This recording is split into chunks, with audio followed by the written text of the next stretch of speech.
All right, Berto, it's part 2 in which we do a deep dive on Bill Cosby and the new documentary that came out in this part, we're going to get more into his psychology. What do you say, Berto? Let's do it. This is the Psychology in Seattle podcast. I am your host, Dr. Kirk Honda. I'm a therapist and a professor. Who are you, Berto?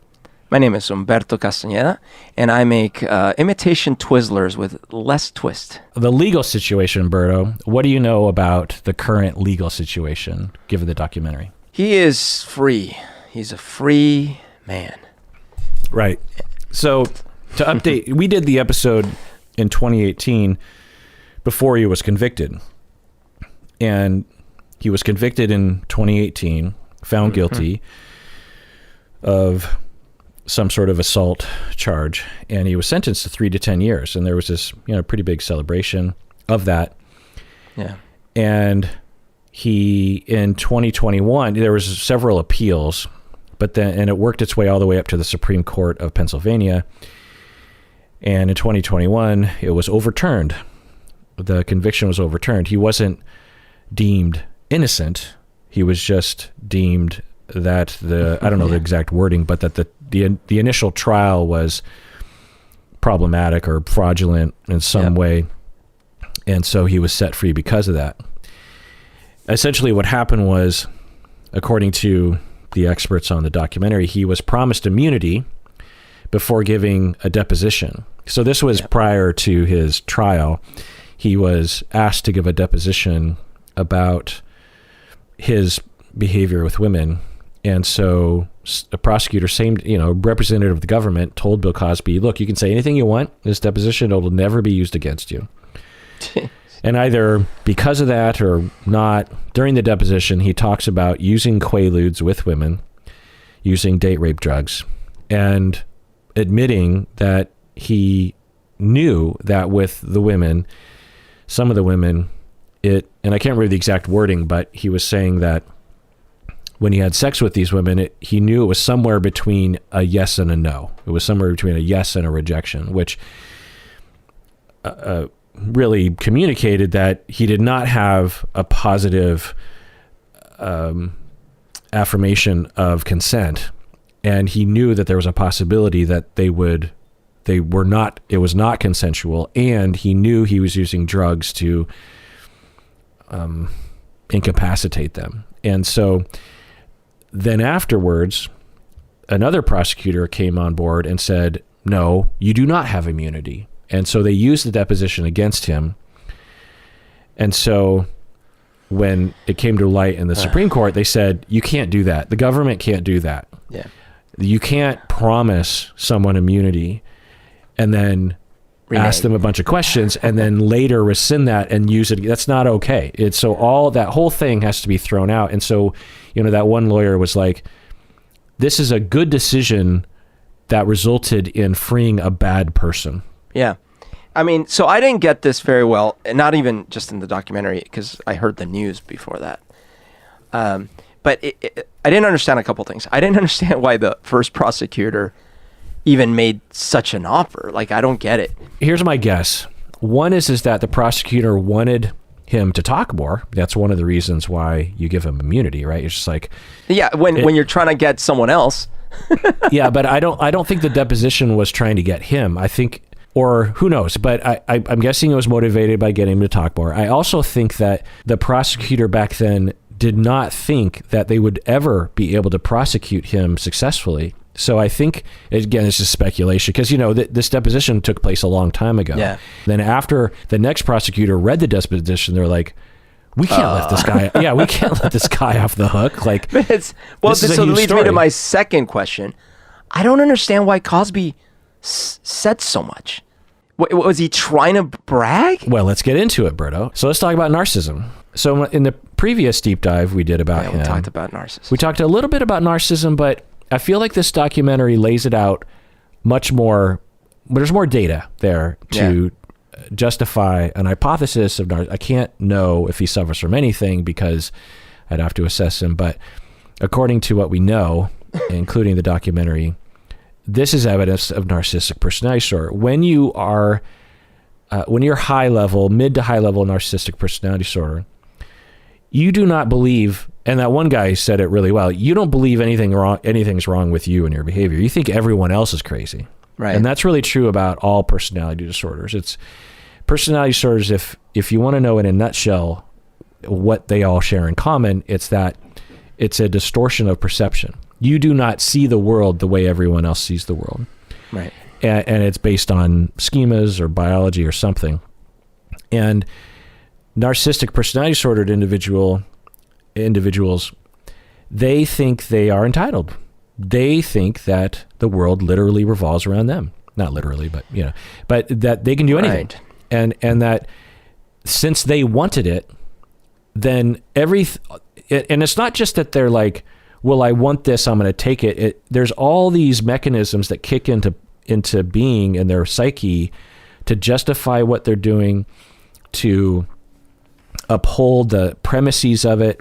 If you've ever argued with someone with narcissistic personality disorder, like I have clinically, who are moderate to severe cases, it is maddening to try to talk with, because it's almost impossible to get through these certain notions that they have about their entitlement and about, because all these justifications and defenses come into play, and they just believe like, look, I just deserved it. And, hey, the hurricane did go into Georgia and Alabama and Mississippi. It just did. So I said that earlier. And so I'm just going to draw as if it did. And that's just and you hook them up to a lie detector test and I'm not lying. It did go into that. I know it did. You're like, did you see the reports? It literally did not go into Mississippi.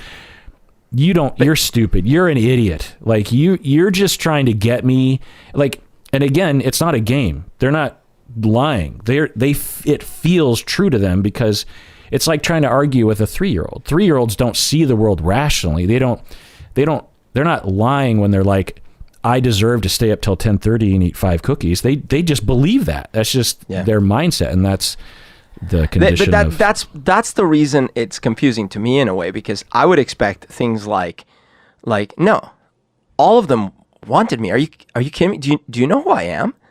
And like, of course they wanted to drink, and sure we had some drugs, but like, what are you talking about? Like, I didn't have to do anything. Like, yeah. So, side note, most people with narcissistic personality disorder, as I have contended for years, do have empathy and do show empathy. But the difference with some people with narcissistic personality disorder is they also have this thing called psychopathy. Yeah. When you match those two things up, then you have someone who will exploit others and feel nothing about it. And I think going back to the original thing that I had said about how it's really, it's because, and this also reinforces something else you've said, which you keep making this example of like, if someone stabs someone, they'll report it and things like that. I still think of serial killers, right? And this is not a serial killer, but he's clearly serial rapist. Serial psychopath. Serial rapist. He's serial rapist. Yeah. Yeah. And that's the part that I think does categorize them, but it's just so disturbing when you see someone like that. Yeah.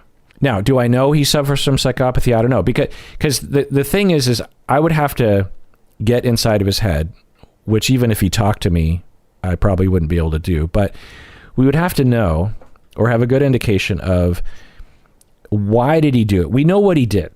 We know the allegations. Yeah. But we don't know what was in his heart, because some people will rape and commit horrific psychopathic acts while also having empathy and remorse. Yeah. But they either hide it, they're ashamed of it, or something.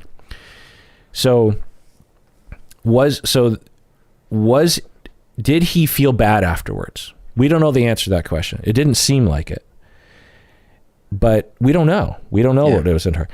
Was it that he wanted them to be drugged and unconscious and unwilling? Or was it that he just wanted them to be lifeless? Because, some people have a thing, it's one of the reasons why people will abuse children, is because they want a power over people so that they feel safer having sex with someone.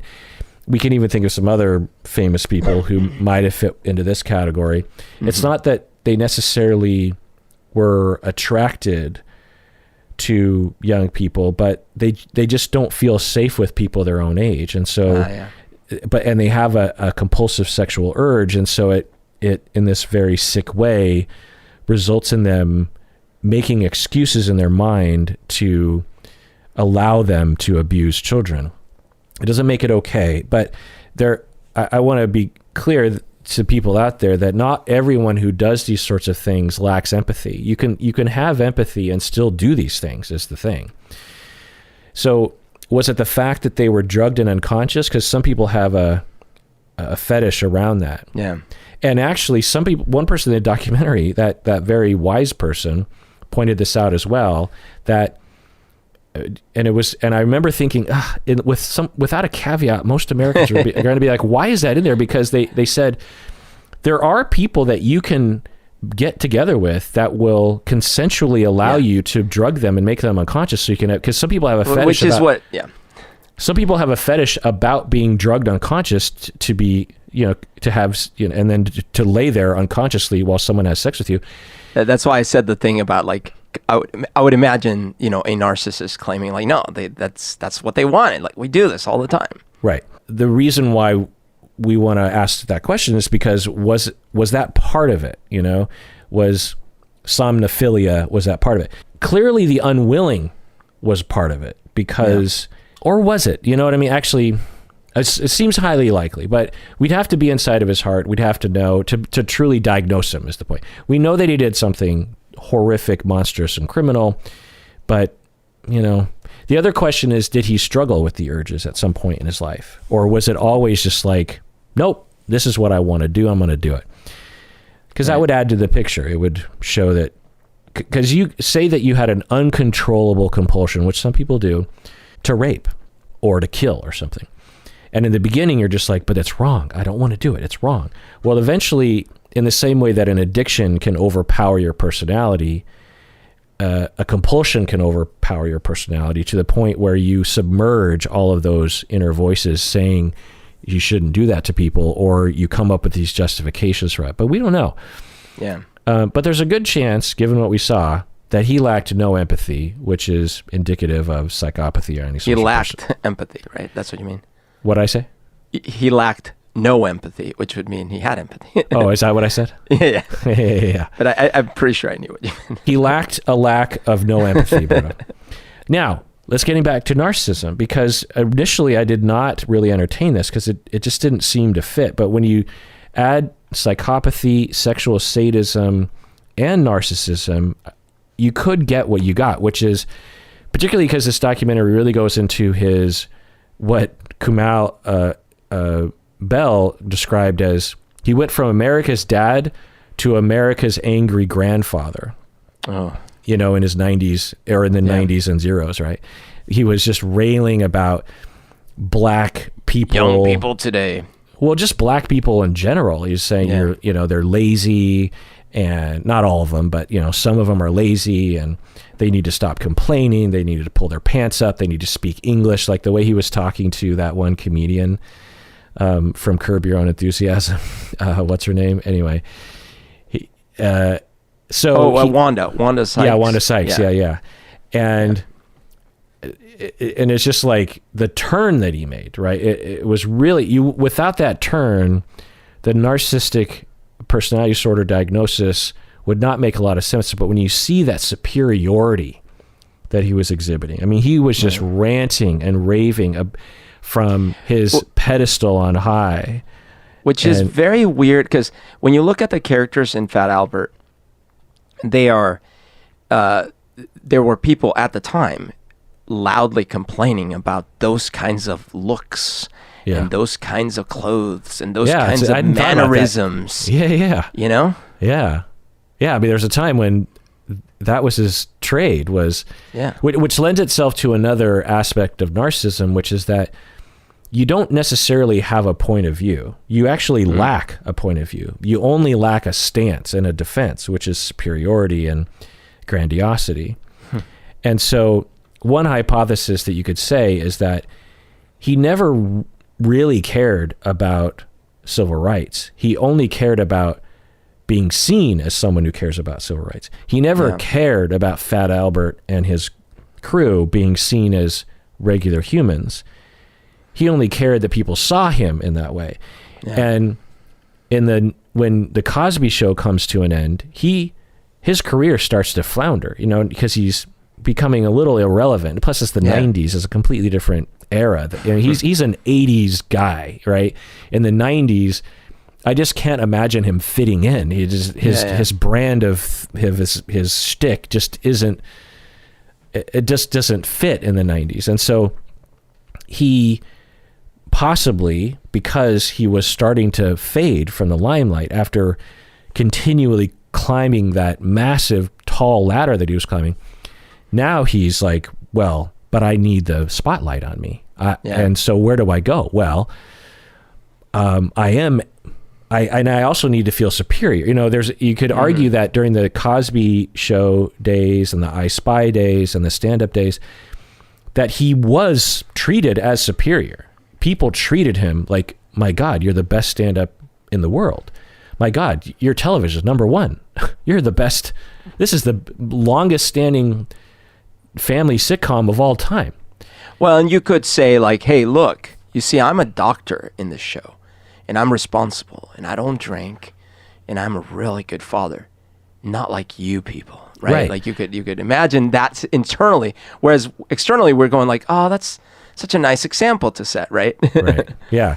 And he starts to get all these honorary doctorates and all these buildings being named after him. George Bush gives him a medal of some sort. When you're getting all the accolades, you don't need to force it because you're getting all of it. But then it starts to dry up in the 90s. And now you need more narcissistic supply.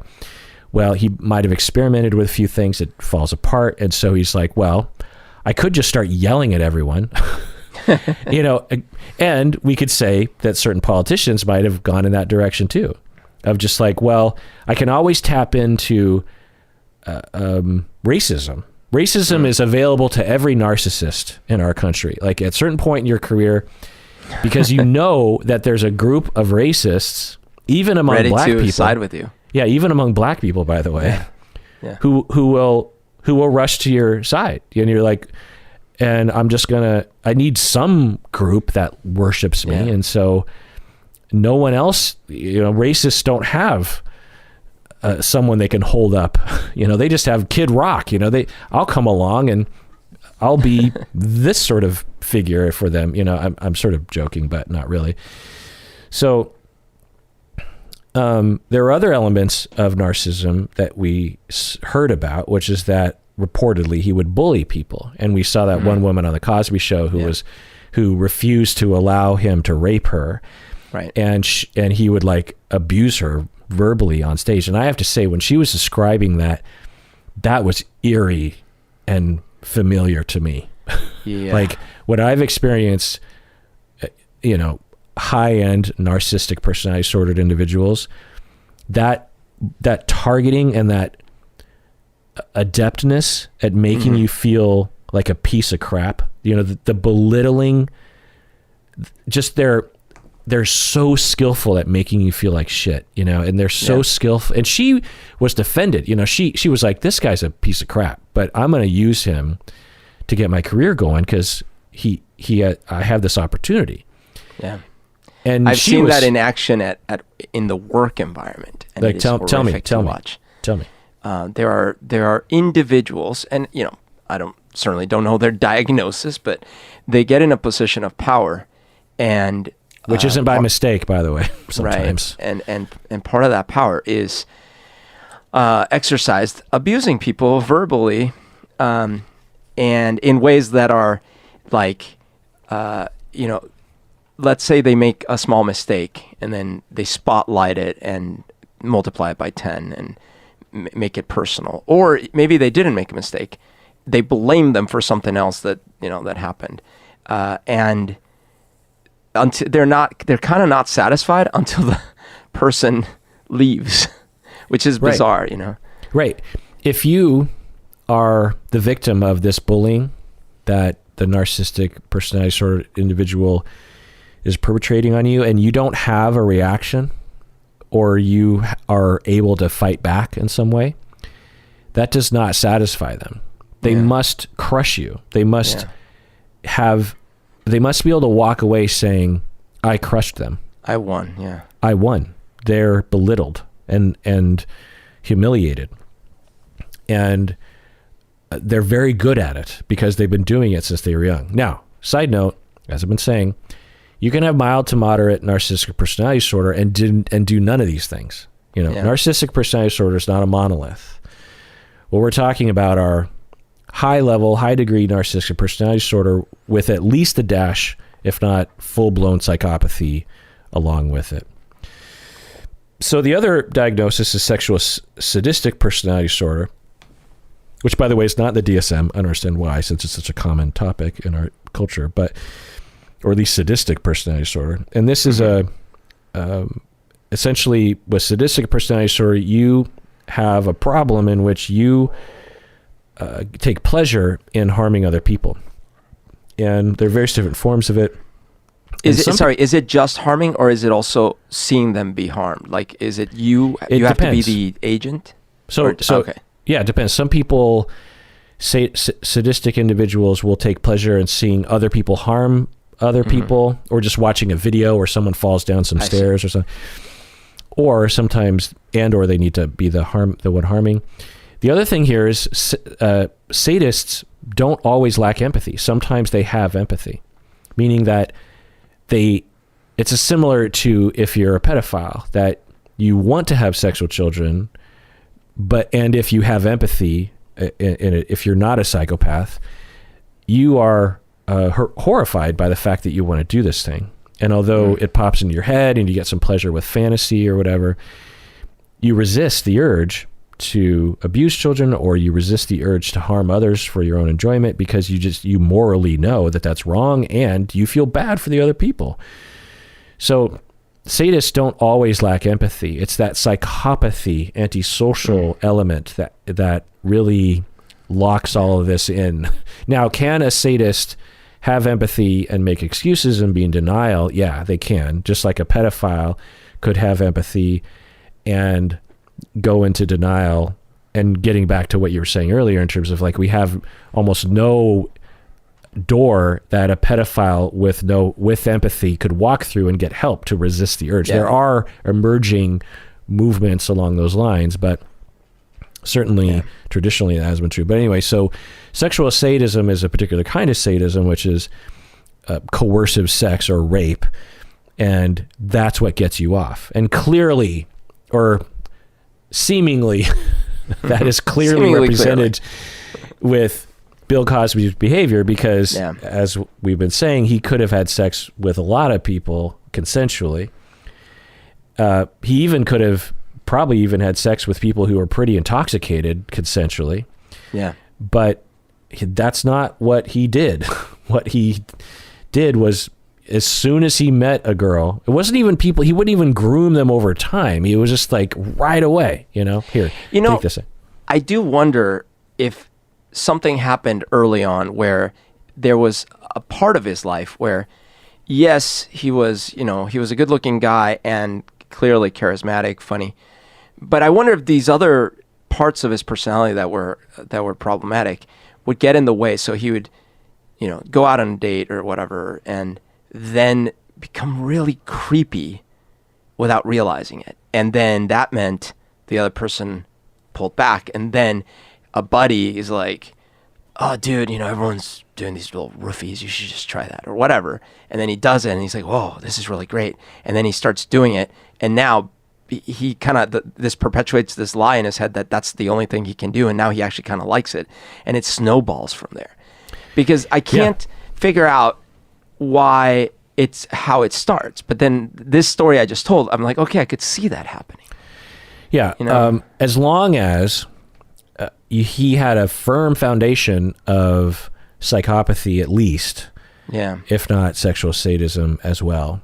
Because certainly you can't see someone without these things just like randomly, like, I'll try knocking this person out. Right. I mean, the scenario you laid out, and it's horrific that this is true, that you could take an insecure young guy who is frustrated, doesn't know what to do, and gets led astray by some guy who has quote unquote Spanish fly or Quaaludes or something. It's like, hey, if you, in fact, I remember when I was young hearing talk about that, like, hey, if you get her real drunk, she might be up for doing things that she wouldn't. That was the 80s message. Right. That was all over the movies. You got 16 Candles where Michael C. Hall has sex with that woman who is clearly not of right mind and body, and because of the drugs and alcohol. Anyway, so I could see that happening, but I can't see someone like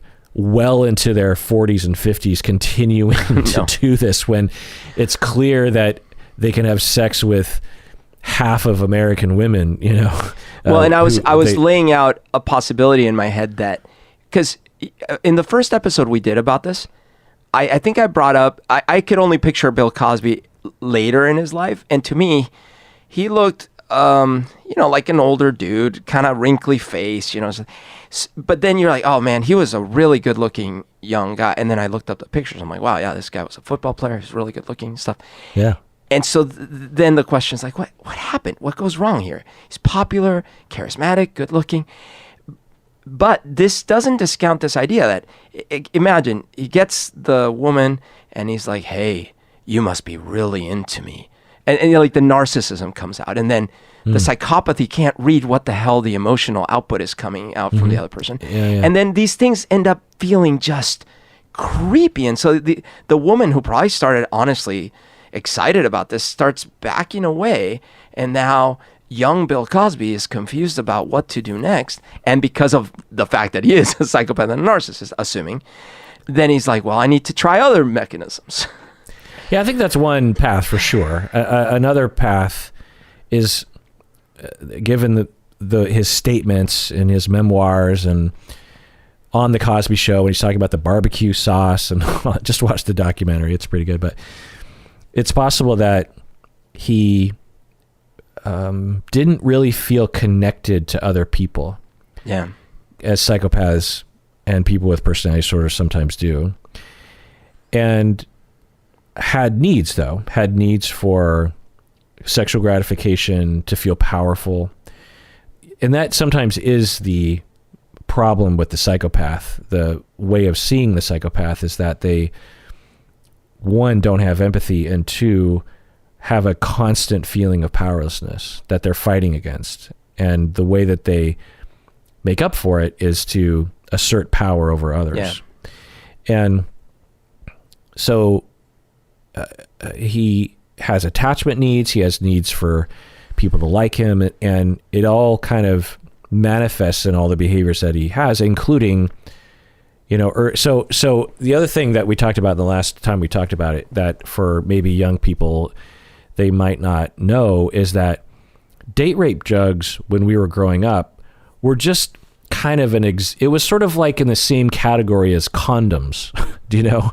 Yeah. Yeah. When I was a kid, I remember people talking about, it's all just in the category of sexual things. You had nudie magazines and condoms and Spanish fly. Like it was all just things that like old people did all the time. It just had and this a joke about it would never be like, what?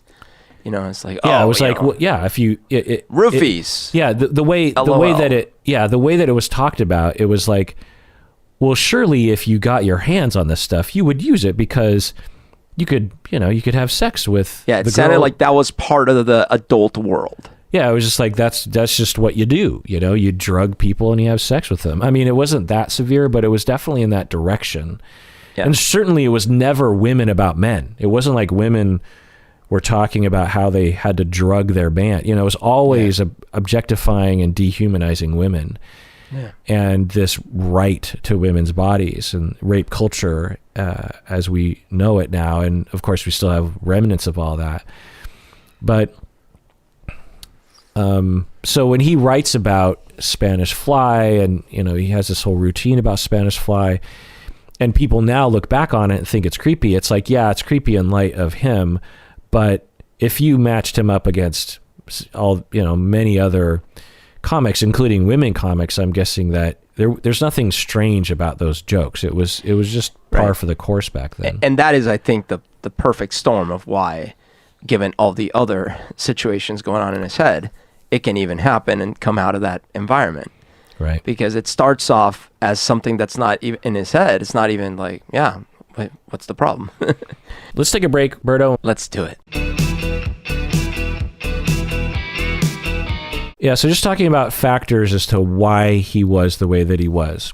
One, obviously, genetics could play into this. There's no evidence of any possibility of that, but who knows. The other thing here, in brief, and listen to our other episode where I go into the childhood pretty extensively, but he had a rough childhood. He had an alcoholic father. Yeah. He was a poor family. He was the oldest of 5 kids. One of his brothers died when he was a kid. His father was away a lot in the Navy. He was a latchkey kid, and there's a lot of stress in the family. And he even had to work as a kid as a shoe shine boy to earn money for the family.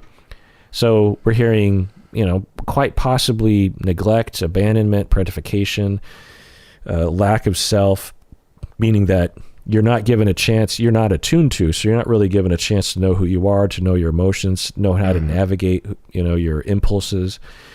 And of course, racism is, in full swing at the time, and he's experiencing all that. Is he internalizing that? Self-hatred, feeling inferior. Teen years, he's like the most popular kid in school. He's the class president. He's captain of the baseball team, captain of the track team. He's the class clown. Everyone loves him. He's in plays. And this is when you see the emerging narcissistic defense, perhaps. We don't know, but one conceptualization is that he, as a kid, has no self-esteem, doesn't know who he is, feels abandoned, doesn't feel worthy in his community, doesn't feel worthy in his own family, feels completely rejected and alone and like he's nothing. And then he turns to, well, I'm better, because that's the defense of the narcissist, is I'm treated like I'm nothing. And in order to defend against that, I will just say I'm everything. I'm the best. I'm treated like I'm the worst, but you know what? I know better. I'm the best, and I'm going to do everything to be the best. And I'm going to assert I'm the best, and I'm going to make sure everyone understands that I am the best, because that makes me distracted from the fact that I know that I'm the worst. And if you're adept enough and skilled enough, then you will become the class president, the captain of the baseball team, class clown. And you're getting this frequent narcissistic supply of everyone look at me and I'm succeeding. So that could be the whole basis of his narcissism. Then you add in misogyny and sexism from society and around sexuality, like from his book, I quote him. He was talking about his childhood. Sometimes I managed to allure one of them, meaning girls, outside to sit with me in a car for a little kissing and rubbing. Most of the other girls I managed to lure away from the crowd just sat there like statues, hoping that this moment would pass and they would get on with their lives, end quote. So what do you hear when you hear that quote, Berto? So I can actually relate to part of it, scarily enough, because this is something I was thinking about through the documentary as well, or parts of it, is that because of the documentary, like you said, didn't really touch on the childhood, but I know we had talked about it. And what I was thinking about was childhood, as we know, really affects your behavior. And in my case, I had that same behavior of feeling like my only opportunity to talk to this girl is if I can get her alone. Because in my mind, the feeling was like, I stand no chance if I have to do it out here in the open. And over the years, I was like, what the heck? And then by the time, was for it example, low self-esteem or something? What was it? Well, I feel like it's a combination of that same kind of narcissistic thing, but also the abuse, because that's what she did to you. She did that literally to me. She would take me into a private scenario that's only the two of us, and it's a secret. Yeah, and I mean, just to asterisk around that, we learn from our experience. And so when you learn, when someone is attracted to someone, when someone wants to get down someone's pants, you have to trick them into being alone. That's right. And and it doesn't really matter if they want to do it or not, the recipient, you just do it to them. That's just how the world works. That's right. And so that codes in that behavior. And then when you start to have urges as a teen, you're like, okay, click in program number 5 and find someone, coerce them into a room alone and put my hand down their pants. I know they won't like it, but I'll make it as, non-problematic for them as possible because that's what I want. That's right. And for whatever case, I was like a dormant abuse victim because like this didn't ever manifest in my teen years. It came out when I was in my 20s, and it would, most of the time it was completely like I just wanted to talk. I literally just wanted to talk. And so it would be like, but the only way I can talk to this person, which is odd if you know me now, right? Or, when you came into my life and going forward, most of my, I saw a little bit of that. Right? But it was like towards the tail end because most of my experiences are like out in the open, and in fact, that was part of the fun. It's like, I'm just going to be a public persona.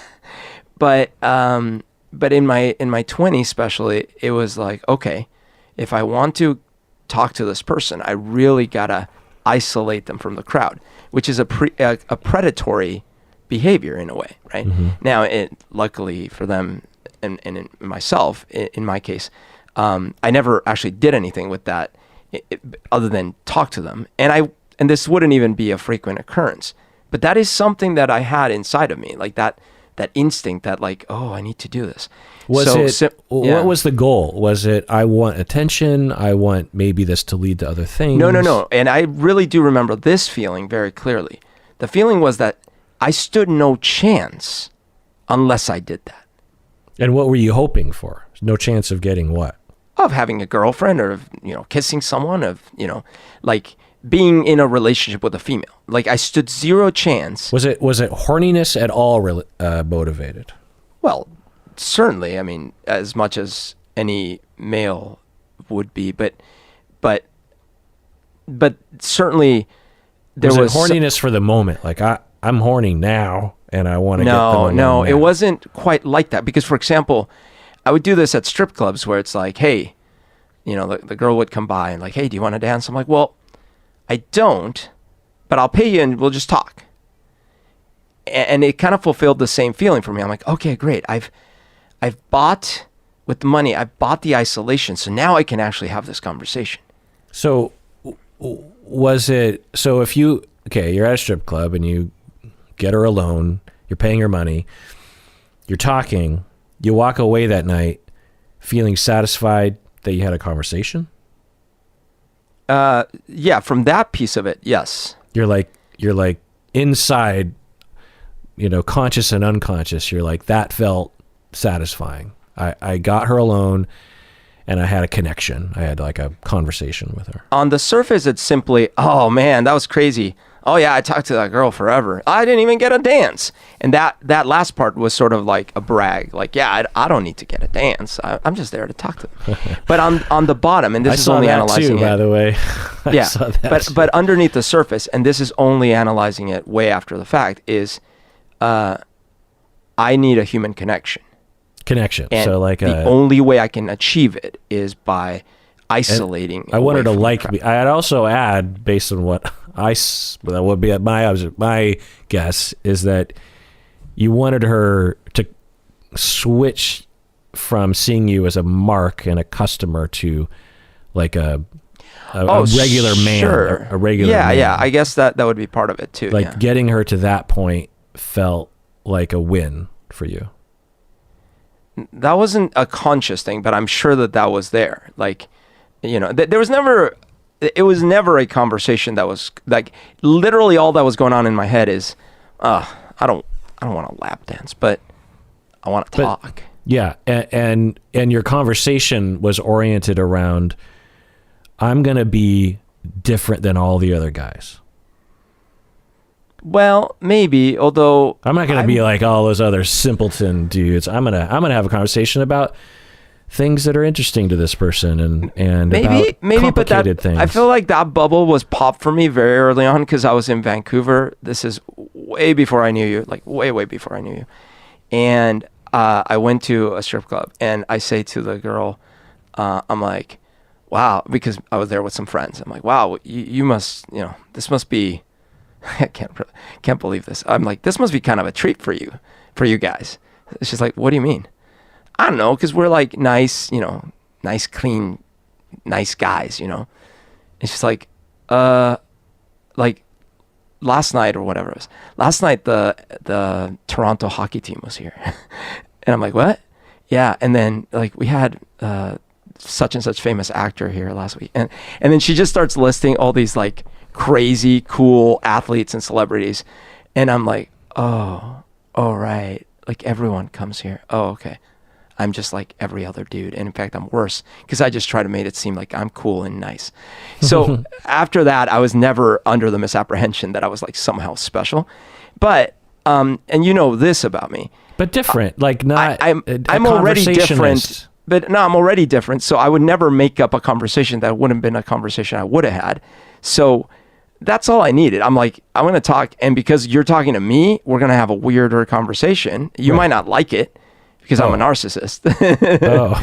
But the truth of the matter is, A, she's getting paid. So she didn't care in that sense.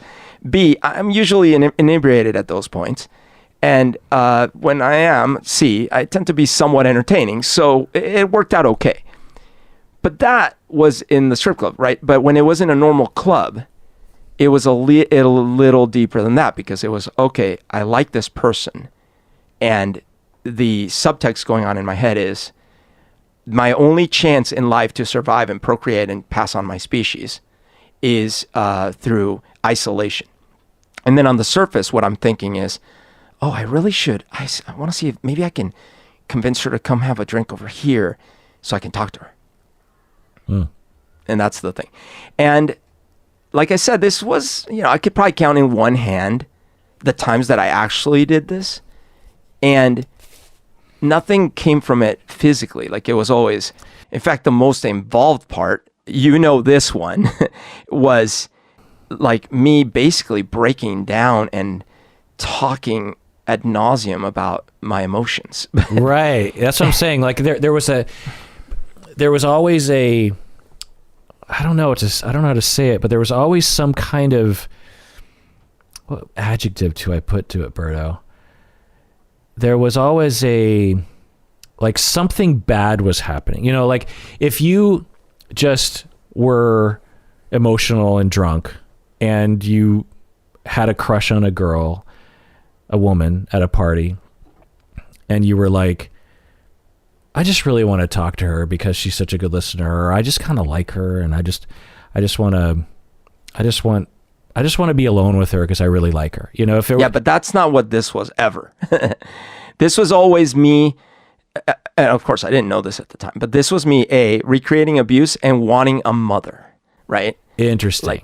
So and it almost felt like you were ashamed of the whole thing. Yeah, totally. When I would come around the corner, it always felt like, well, because you being there is the opposite of me having isolation. Yeah, right. It always felt like I would, because like I said, if it was the sort of scenario I laid out where I have a crush on this woman and I want to talk to her, and I come around the corner and you were just like kind of mildly embarrassed about it, it would feel different. But the way it always felt, it just felt like, well, I may be taking it too far, but it just felt like something bad was happening. Not bad to her, but it felt shameful on some level. Do you know what I mean? Well, not only do I know what I mean, that's literally what I'm saying, is that this was me reenacting abuse and abandonment. And I didn't realize it. Yeah, that's so interesting to crawl into your head at the time, because I think that's an interesting look inside of, along the lines that we were talking about before. It's like whoever has these conversations with someone along these lines, it's because it's not something that we celebrate, right? So tell me more about that mindset. What was going on? What I'm associating here is, and this is why I was kind of picturing a young Cosby going like, hey, hey, come with me. And then to him, he starts being himself. But to the other person, himself doesn't tick right. And when that happens, right, then he is confused because what he needs is that connection. And then maybe because of trauma, maybe because of abuse or whatever, then he resorts to other things. In my case, it was like, if you had pulled me in the moment as like, hey, why are you, what is your plan here? I would have probably said, and I would have meant it. I would have said, oh, okay, honestly, between you and me, I find this girl attractive, and I don't know, I guess I'm hoping maybe we can make out or something. That's probably what I would have said. Yeah. But that's certainly not what was actually happening. What was actually happening was, oh my gosh, I have been abandoned and abused. This person is someone that, for whatever reason, ticks the boxes that makes it feel like I can heal. So what I need is I need them to myself. No one else can be there because then that's not going to work. And I need them to love me. Right? Okay. But and while being triggered throughout the whole thing, and I'm going to start crying.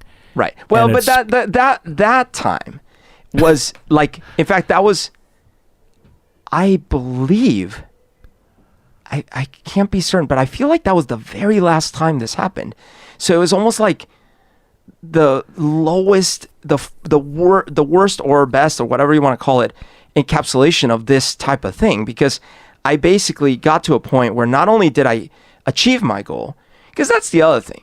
It's not actually easy to convince someone to, like, stranger, like, hey, come have a drink with me or something. But like in this case, not only did this person voluntarily go like, sure, let's go talk, stuck around with me for, I don't know, like an hour or something, while I basically laid bare all this emotional baggage. Well, she was a nice person. Oh, very nice person. Very gracious to do that. And we were both also inebriated. But the thing is, and she liked mixing something it up about with you. Something about that actually might have been cathartic. Yeah. If you think about it, because this person actually did not abandon me.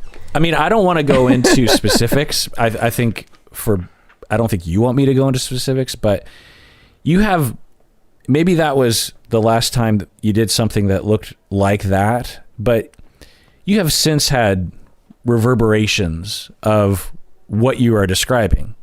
I care about you, and I want you to know that I think you have a lot of healing that you deserve to have, and I think that there's still healing left along these lines. Probably a majority of the healing has occurred, but... No, I actually think I'll never heal, and I don't think that... I don't know what percentage of it is. But what I'm puzzled by is that I feel like, and I certainly can't remember timelines here, but I feel like in the last, maybe, I don't know, like decade or something, I feel like my... Are you sure? I think so. Like, I feel like we need to talk off air because... Yeah, maybe. I mean, because I feel like my MO is very public now. Like, are you sure? I think so. But again, only because if it's there's some specific examples you could give me that I would have thought were before that, but if there weren't, then fine. Like maybe after. We're talking well after that. Yeah. And we don't have to go. But my point, the next question I have for you, Berto, is... That is puzzling because... We can talk about it off here. So, all right. You bring up mom, and I think that it's possible, who knows, that for Bill Cosby, it was a very similar impulse that I think, never gets talked about in terms of, to counter what I was saying earlier, we're often like, oh, just a monster, just moving on in life. But it's possible that there are some genuine psychological traumas that can result in a very twisted defense about this. And, Berto, of course, you're nowhere even in the same, country of Bill Cosby, but the impulse of, I was abandoned by my mom and I have an ongoing, intense longing for undivided attention from a woman, from a mother figure. Intense. Like, it's not just kind of an itch. Like, it is an ongoing abyss of need that I am trying to fill. And as soon as I get a chance, that's going to be a component of my motivation. And so I'm going to get her alone, and I need her to just be for me. And consciously, that's not what I think is happening, because I'm just like, maybe I'll get together with her. But unconsciously, I am driven by, I will game the system. You don't want to be with me. That's the assumption. Maybe she did, is the thing. But the assumption is she doesn't want it. So I got to game it. In the same way that I had to game my mom into paying attention to me. I have to game this woman to paying attention to me. And then once I get her alone, I have to like hold on to her attention, and that will make me feel secure. There were two levels to that, because the underlying surface absolutely included that the person doesn't want to be there because my mom left. So, right. But on the surface, it was the opposite. On the surface, the assumption was the narcissistic one, which was the only thing I need to do. So like the only thing keeping me, if anything's going to keep me, is the outside influence of anything else, of anyone else. But as soon as I isolate, of course, it's going to be impossible for this person not to be interested. And a lot of the women that you would do this with, that I saw and that you told me about, were inappropriate situations. They were not women that were, if you were just on the conscious level, like I want to be with someone who might want to be with me too, and everything will be on the up and up. There would have been a different set of women that you would have, approached. You know what I'm saying? At least some of the women that you would approach were self-destructive in a certain way. Oh, I see what you're saying. Because there's a separate category I've talked about before of me overstepping boundaries, but usually those were actually very in public, in the middle of the club or whatever. But these ones, what you're saying is that several of them were self-destructive. Clandestine communications and... Oh, I see. But that's a little different though. I think, because the ones I'm thinking that I would isolate, like none of that ever went anywhere except, no, actually, it went to be clandestine communications. That's where but those aren't. I don't think those are any ones that I isolated.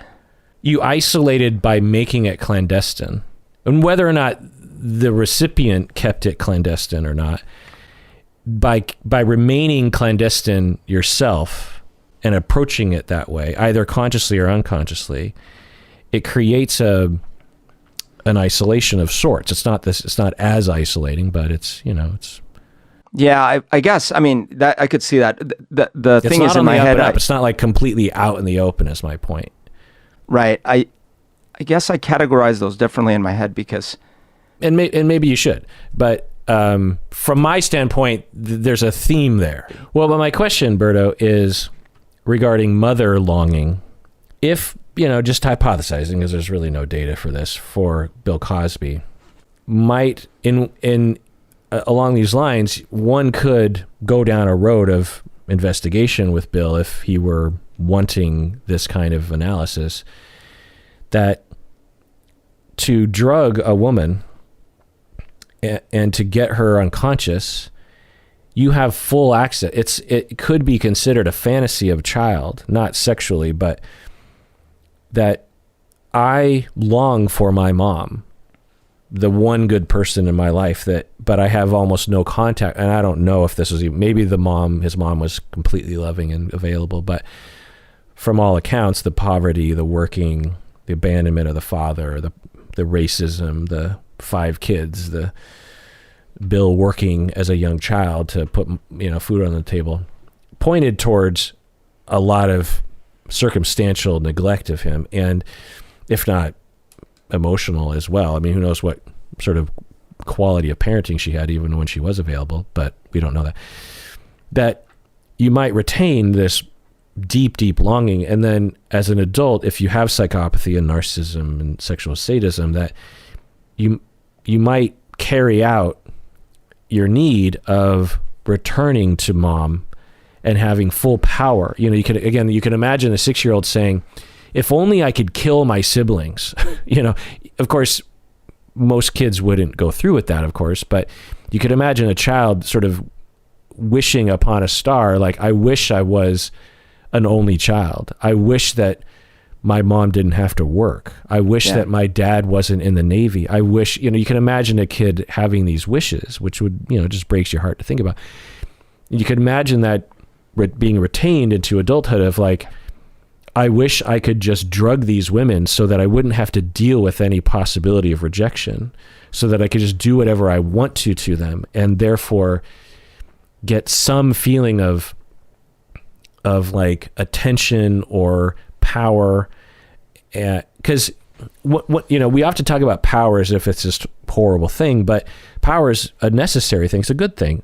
Children want power over their parents, and that's okay. Children want to be able to say, I want that, give it to me, or I don't want to go to bed right now, or play with me, or, children, power means you have greater ability to meet your needs. It has greater ability to get resources and attention. And you could see how that would be morphed and, distorted into this evil behavior of drugging and raping women. But you could imagine possibly that it's this desperate need of like, I want mommy to be there for me and to have no distractions. You know what I'm saying? Yeah, I could imagine that. I would say, I was imagining that there's multiple factors in the Cosby thing, because the part that I can identify with is if I don't get this person isolated, I don't stand a chance to go to step 2, step 3, step 4. Obviously, I can't relate to step 2, 3, 4, etc. I have no idea what his internal or external reasons were for wanting to isolate the people. I can speak to mine, which I have. I will say, so in my case, it would definitely not have worked, even superficially, for me to have done anything to actually keep the person there, like by force or coerced or anything, because the whole myth in my head, the surface myth is, if I have no external influences and they just hear me and see me, then of course that's all I need, because I am good. And then the under the surface myth is, if I can just get, like, I think my mom left for reasons that have nothing to do with me, but if I can just get her back for just a minute, then she'll realize, oh, of course I can't leave. Like, look how great this little boy is. And so, but anything like forcing her to stay or leave would destroy the thing. And I think that's why in my case, it was always, I need to, like, just come over here and look at me, listen to me. But then now that you clearly are staying forever. Yeah. Right? She used to come willingly, but I also can't just be authentic. Like, I have to work an angle. I'm just not naturally, they're not naturally going to pay attention to me. I have to somehow enter their motivational world to get them to do this. I can't just sit here and be myself. They're not going to do it otherwise. And I think that from the Cosby angle, and this was, of course, my complete speculation, was I was imagining that maybe initially, maybe at some point, he was, just talking to people, but that somehow he started realizing, like, this doesn't like work. And then on the surface, he would think, oh yeah, well, I mean, like me, I just need to get them away from the crowd, and then they'll see how great I am. And then the next steps, unfortunately, were like, for whatever other psychology reasons in his head, like, I need to actually have power over this person. I can't actually let them leave. I need, et cetera, et cetera, et cetera. And then it built, and then probably with the sadism, it's like, I actually enjoy this. And then it's, again, an avalanche. Right. Yeah, I see. So the quote about him needing, his quote, I managed to lure girls away from the crowd, and then they just sat there like statues, hoping that this moment would pass and they could get on with their lives. So it at least points to a narrative that he had that from an early age, he had a particular viewpoint, because someone else writing him, like me writing a memoir about my teenage years, it certainly wouldn't have this sentiment in it. Like, how do I lure girls away from the crowd? Like, my narrative, since I didn't have these kinds of traumas, my narrative would have been something like, I was just hoping that I could like have this hugely deep, you know, if I was to really think about myself at the age of 15 or something, the way I would frame my hopes is like, I just want a deep companionship best friend / girlfriend who will know me and I will know her. Right. And we will be, you know, we'll be able to take over the world with our love or something like that, you know. Well, but it wouldn't be luring girls away while they don't want to be with me. You know, that wasn't my schema of love. And in high school, my narrative would have been, and in fact was, I need to do this thing I'm seeing in the movies, which is these like grandiose gestures, over the top gestures, the boombox over the head gestures. So that's how you get a girlfriend. Right. and sort of the shadow side to that is, I can't just be myself. They're not going to love me. Well, because no one ever can do that in a movie, right? Like you see these movies. Your childhood did not demonstrate that.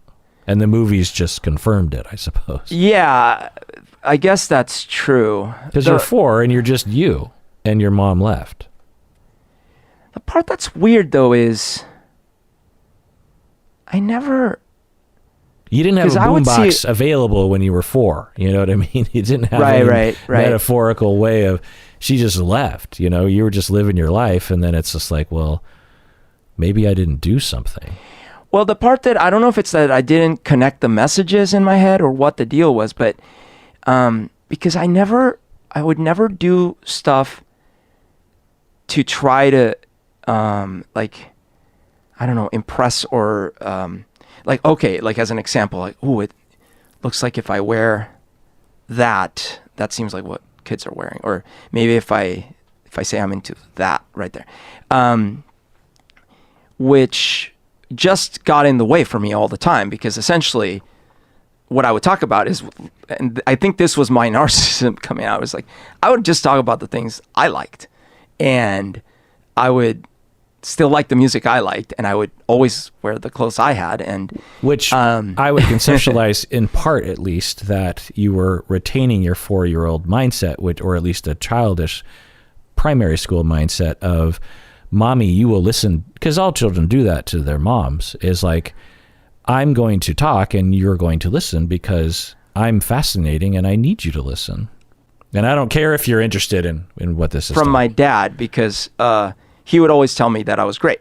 So I think I just internalized. But, well, there is that. But at the same time, I was just also selfish with my time and my interests. So, like, I just didn't.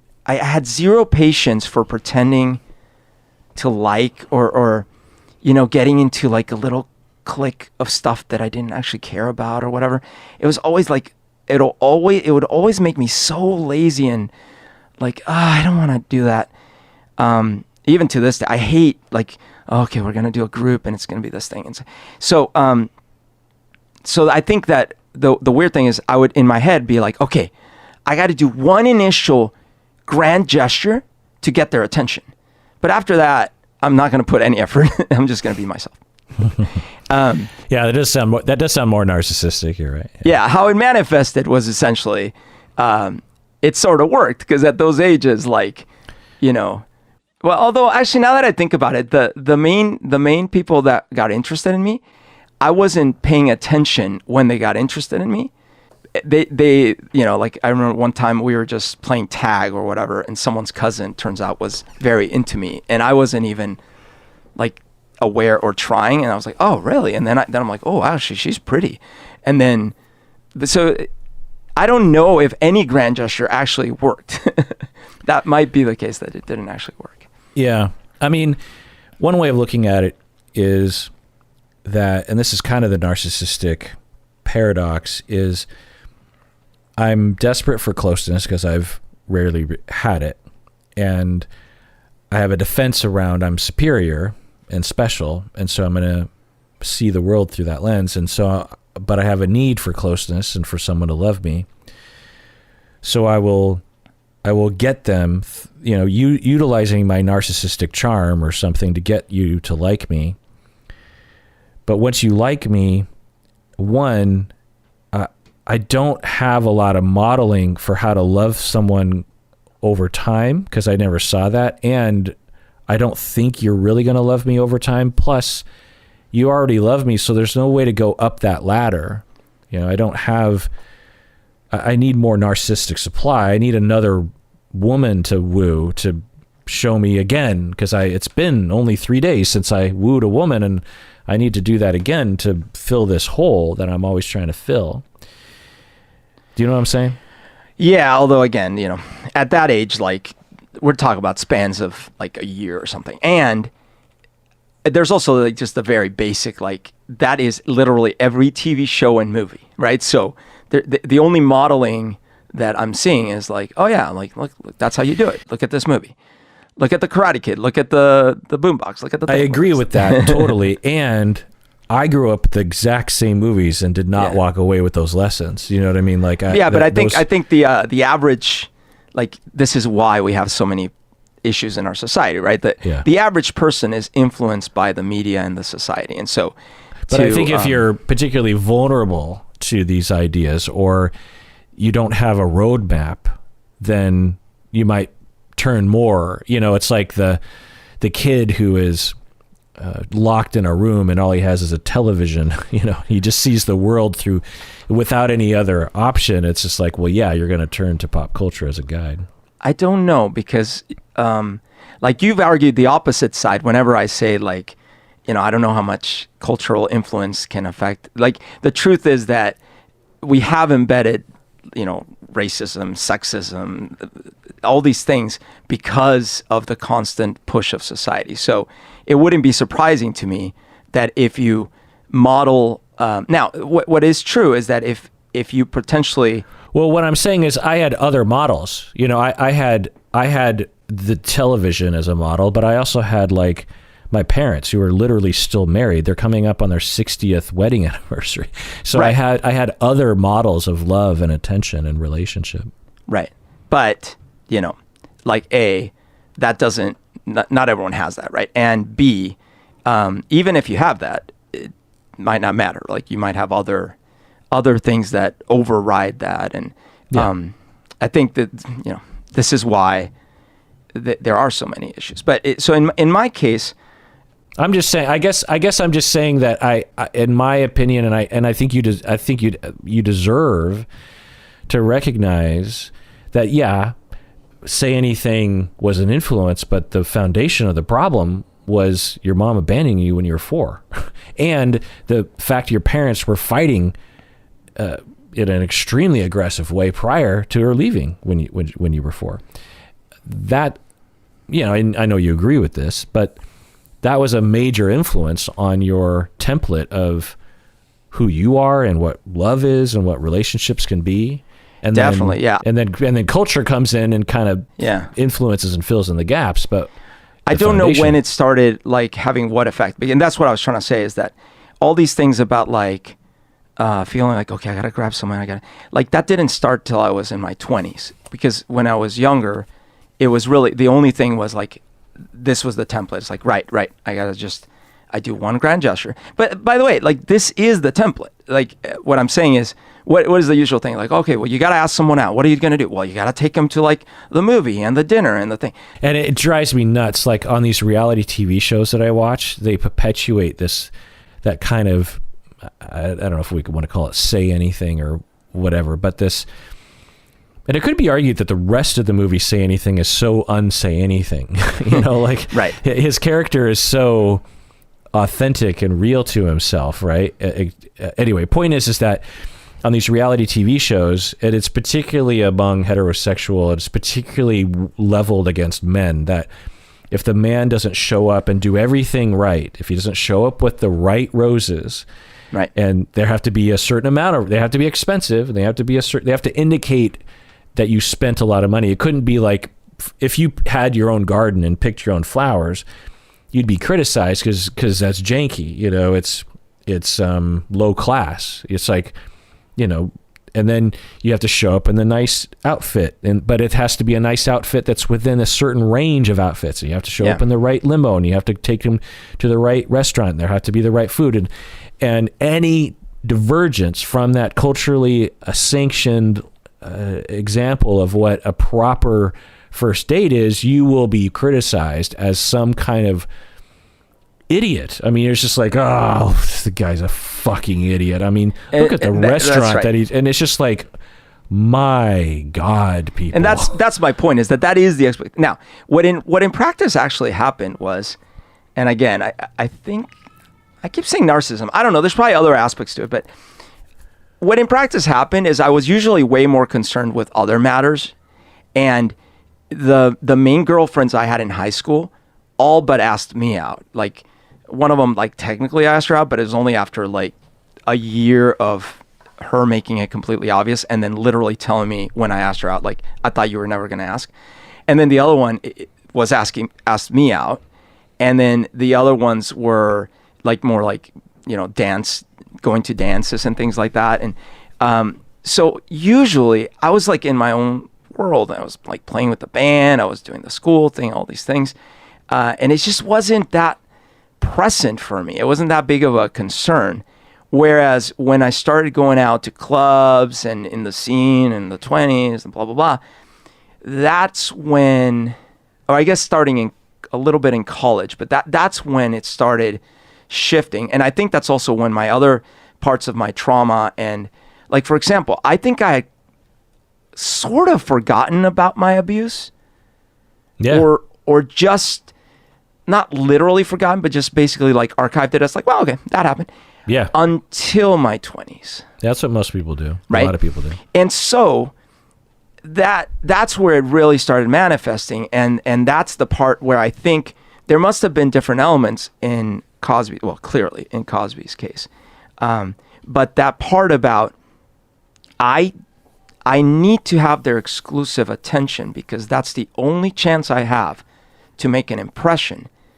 That's something I can relate to. And I'm wondering for him what it was, because you could argue, and clearly like him 1,000,000,000% more, but I actually, at least with the right kind of person, I would be fine entertaining wise. Like, I don't have to isolate anyone. I could just be myself and be entertaining.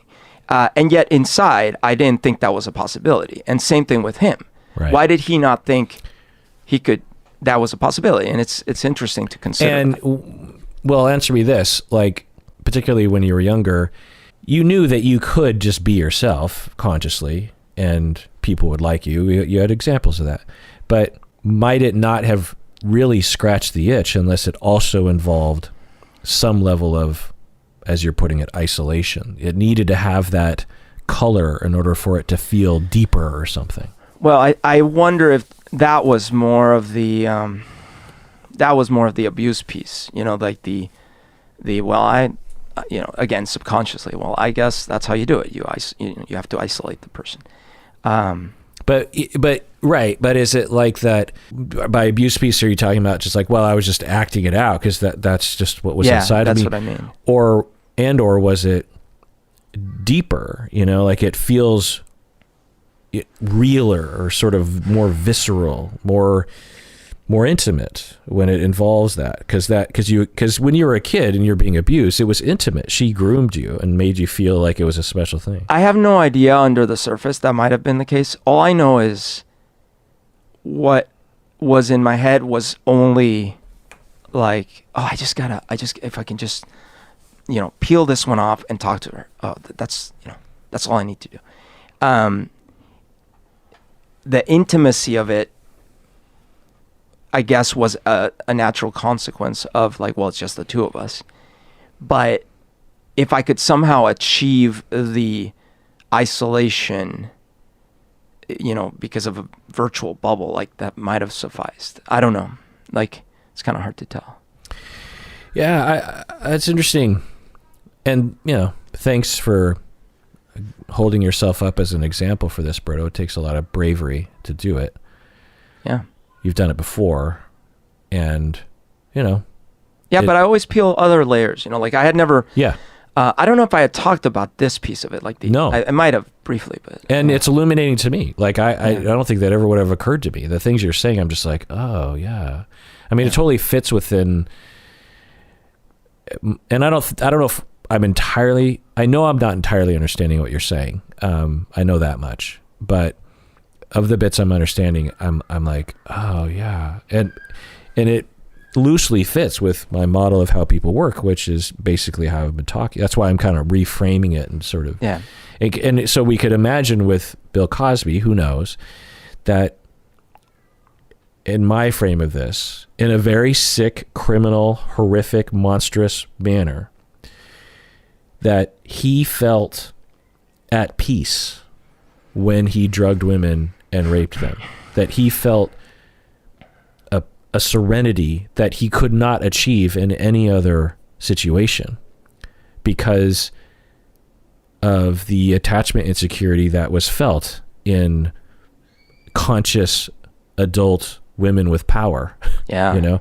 And that with an unconscious woman, it approximated at the very least like,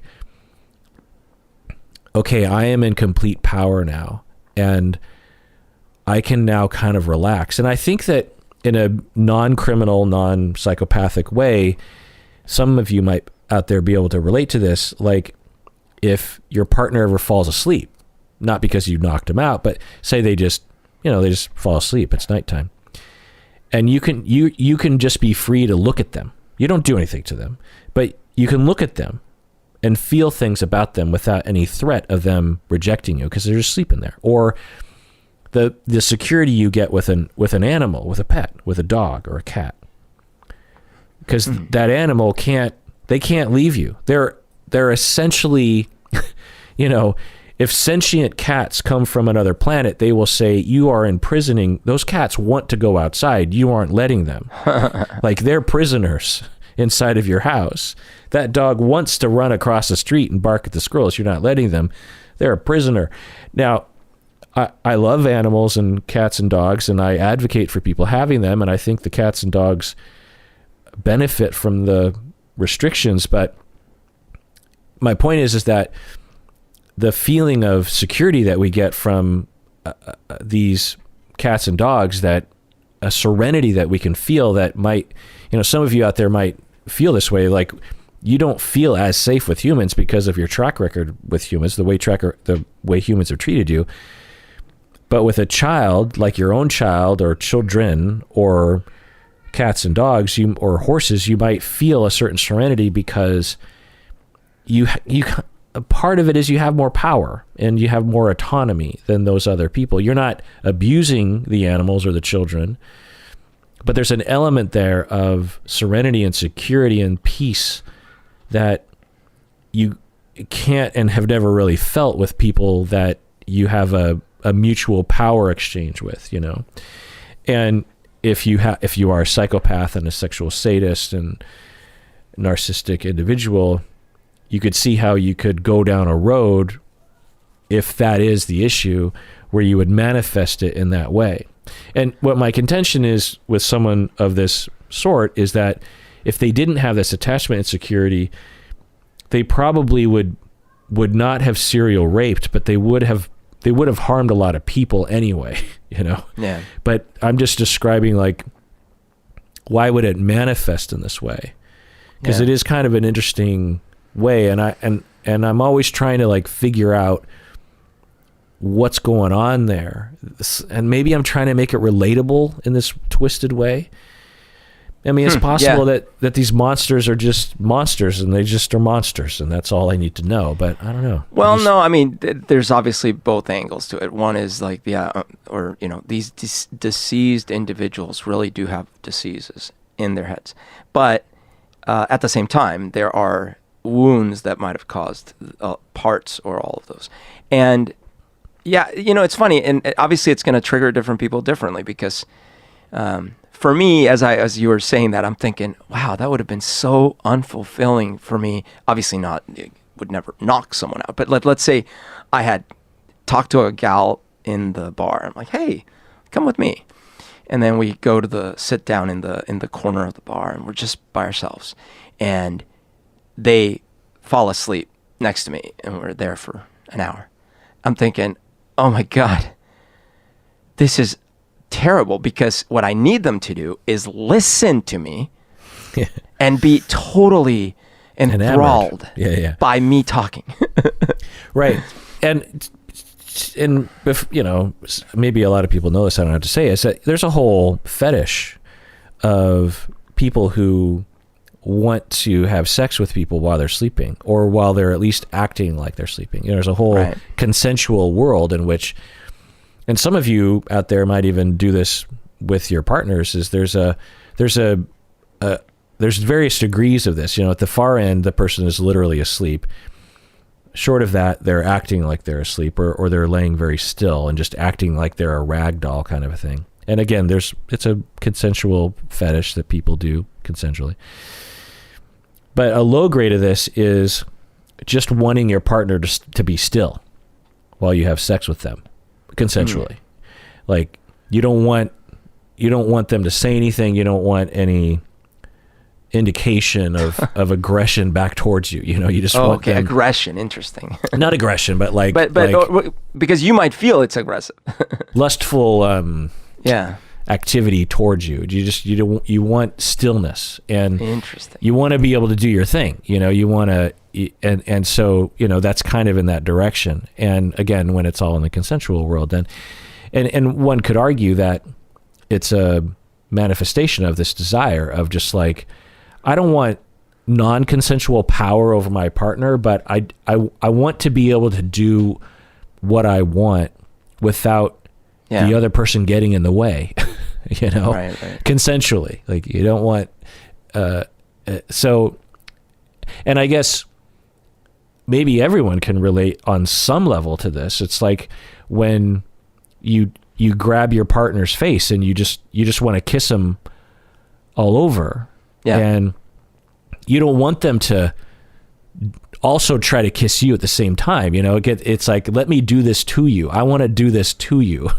And I want you to be still. I'm not like I'm going to restrict you or handcuff you, but I want to do some, I want to express myself to you, and I want to get this gratification, but I need you to be still and quiet for a second.